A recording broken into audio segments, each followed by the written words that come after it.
Yo llevo diciendo varios años que lo peor de Sánchez está por llegar.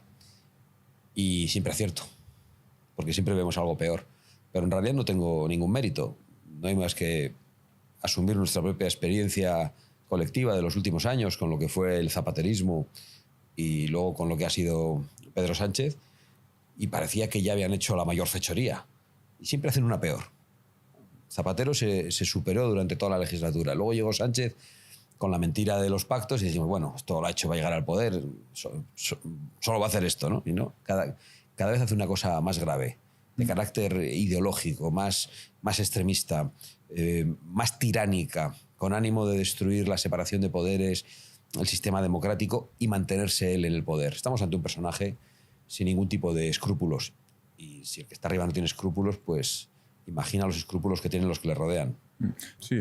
Pero los medios responden a un bipartidismo mediático y en muchos asuntos tampoco se pueden atacar unos a otros porque han hecho lo mismo.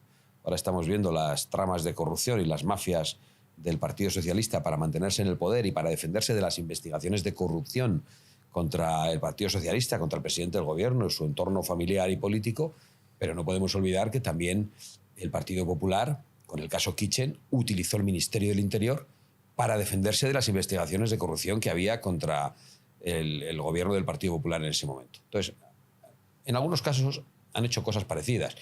En la corrupción, en lo ideológico todas, porque prácticamente parecen un mismo partido con distintos colores. Y eso hace que haya una sensación de que la reacción no es muy fuerte, ¿no? Bueno, algunos de repente, para hacer como que hacen, convocan una manifestación, como ha hecho el señor Feijóo. Llaman mafia al gobierno, como hacemos nosotros, por cierto, pero 2 días antes se reúnen en la conferencia de presidentes con el gobierno. Entonces, ¿por qué se reúnen con la mafia? Si es la mafia, ¿por qué se reúnen con la mafia? Si es la mafia, ¿por qué pactan con la mafia en Bruselas, donde gobiernan conjuntamente? Yo creo que esas son las contradicciones que dificultan una gran reacción social, institucional. Cuando hablo de institucional me refiero a mediática, judicial, ante algo que es totalmente inaceptable. Cuando la gente dimitía porque había copiado una tesis doctoral, vean noticias en cualquier país de Europa que un político había dimitido porque 2 párrafos de una tesis doctoral los había copiado. Y casi hasta parecía que hay un poco exagerado, ¿no?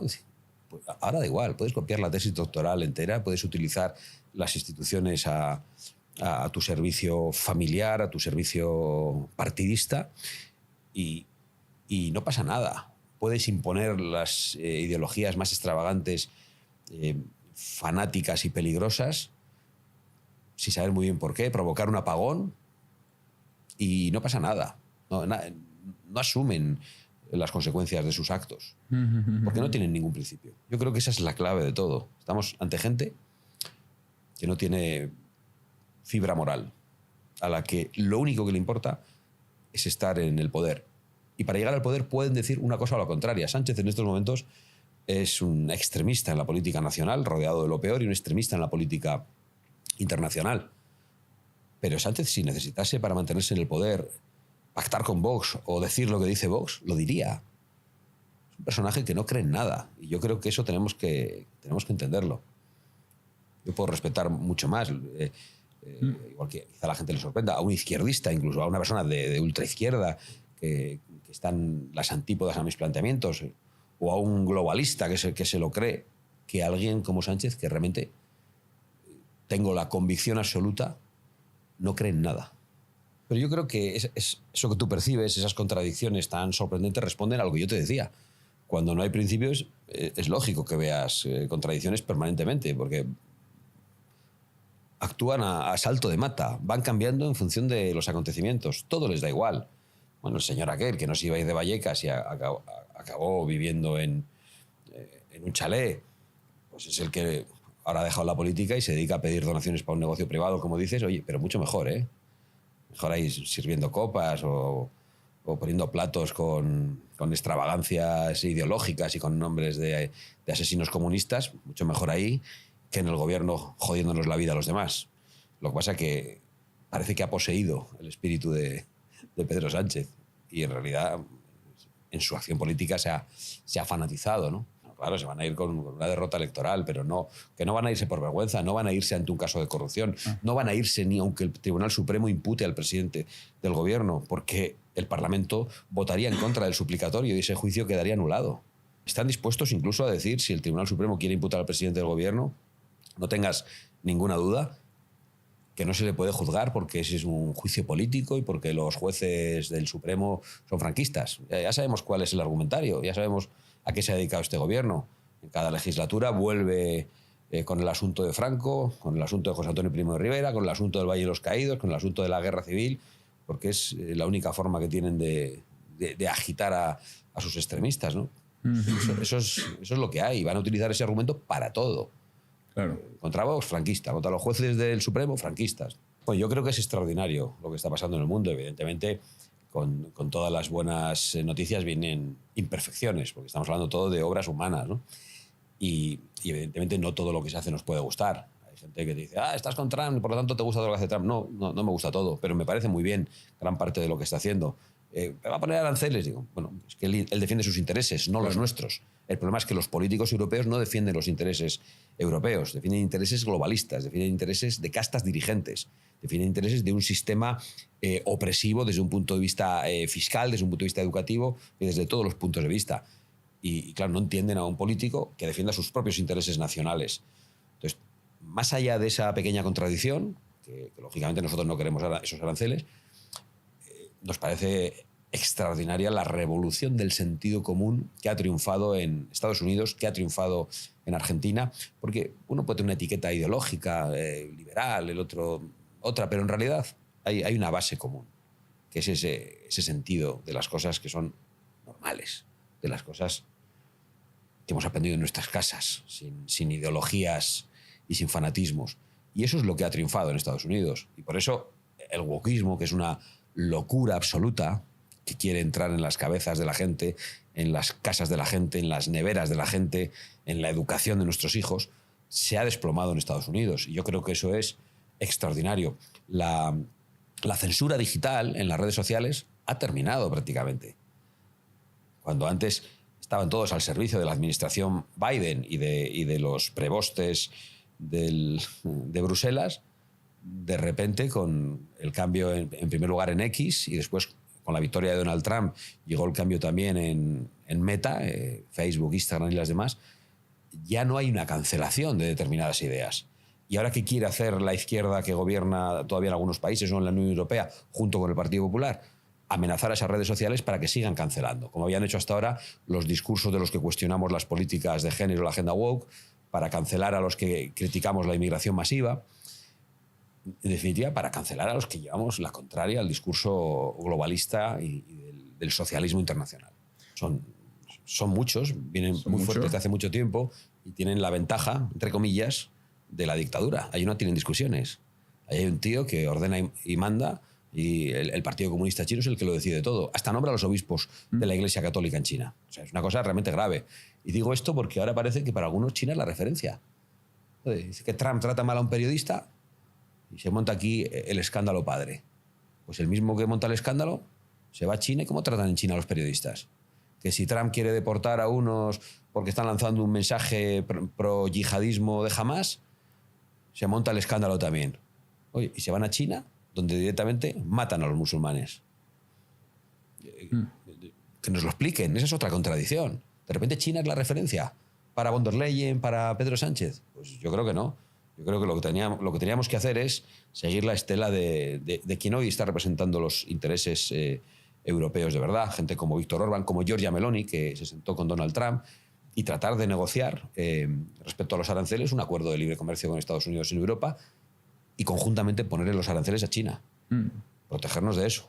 Sí. Claro, y tienes que competir contra los que tienen las mismas circunstancias. Claro. No puedes competir con el que no tiene un mercado de trabajo como el tuyo. No puedes competir con el que está dispuesto a contaminar todo el mundo. Porque aquí son muy verdes, lo mismo, la misma contradicción que decía antes, son muy verdes. ¿Y dónde se van? A hacerse aliados del país más contaminante del planeta. ¿Dónde estaba el cretino de Sánchez el otro día cuando anda hablando del cambio climático, de la Tierra y tal? En China, joder, en China. Es que la estafa es de tal naturaleza, de tal magnitud y de tal intensidad, porque es permanente en todas las cosas, que a veces pues, nos acostumbramos, ¿no? Es como esto que se dice siempre de la rana cocida, que muere sin darse cuenta, poquito a poco. Pues nos está pasando un poco. Que no nos damos cuenta de la gran mentira y de la gran contradicción que tienen todos estos. Y aquí ya meto a todos, a Sánchez y a von der Leyen, que son aliados, y al Partido Popular Europeo y al Partido Socialista en Europa. Bueno, yo creo que el mercado común tenía una importancia, pero yo creo que la Unión Europea ha querido avanzar en un sentido político, convirtiéndose en un Estado y pretendiendo ser una nación y asumiendo competencias que no son de la Unión Europea, legislando en todos los terrenos y después esa legislación se impone a los países. Solo algunos se han resistido, Polonia durante mucho tiempo, Hungría todo el tiempo porque han defendido su soberanía. La Unión Europea no tiene competencias en materia educativa, por ejemplo, sobre qué tienen que enseñar en los colegios, y entran en esos terrenos. Y no solo entran en esos terrenos en Europa, forzando a las propias naciones, intentan dar subvenciones de los impuestos de los europeos a otras naciones, por ejemplo, Paraguay es un caso, para meter toda la ideología de género en los colegios. Y Paraguay, que es un país digno, con un presidente digno como Santiago Peña, ha renunciado a esa ayuda de la Unión Europea porque no quiere esos contenidos en sus colegios. Es decir, han convertido la Unión Europea en una especie de megaestado con aspiraciones de nación que pretende convertirse en una especie de foco dispersor de una ideología absolutamente liberticida en todos los terrenos. Yo ante eso, lógicamente, me planto y se planta Vox. Nosotros no creemos en el federalismo europeo. Creemos en una colaboración de las naciones europeas y nos sentimos profundamente europeos. El problema de esto es que claro, tú lanzas este discurso y dicen es que eres eurófobo, es que eres euroescéptico, es que te quieres salir de Europa. Bueno, de Europa no nos vamos a salir porque somos Europa, físicamente, continentalmente. De la Unión Europea nadie ha planteado salirse. Lo que no queremos es este modelo. Lo que queremos es que Europa siga siendo Europa. No queremos que Europa sea ni una dictadura soviética, como parece que pretenden algunos en Bruselas, ni queremos que Europa sea, desde un punto de vista cultural y social y poblacional, África. Queremos que sea Europa. Los que no quieren que sea Europa son los canallas traidores que hoy gobiernan Bruselas, que nos han traicionado con la colaboración de muchas de las naciones de Europa, de los dirigentes de muchas de las naciones de Europa. Y yo creo que esa es nuestra gran amenaza en estos momentos.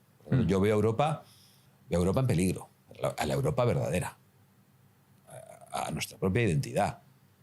Y Europa no es Bruselas.